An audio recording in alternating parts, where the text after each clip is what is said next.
Okey, kita dah siap run motor standard kilang stok Aveta Nova 160.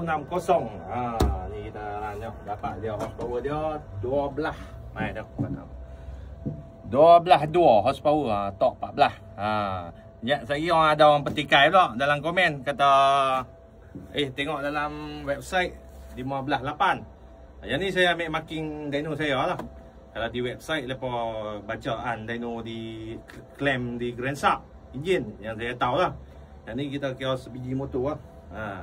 Run dyno, rear dyno. Dapat 12 lebih, memang kira padu juga lah.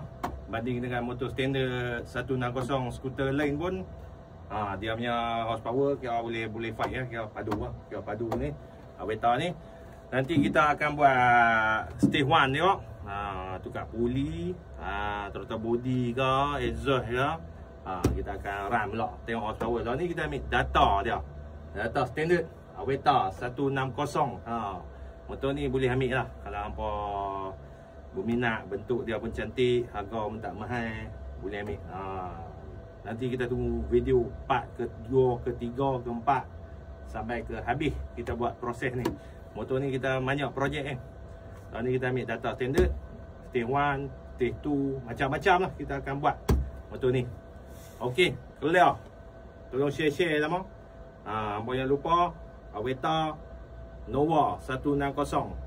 Harga mampu milik barang terbaik. Enjin pun sampai padu. Kira 12 lebih kira padu lah. Dyno ni motor standard. Clear.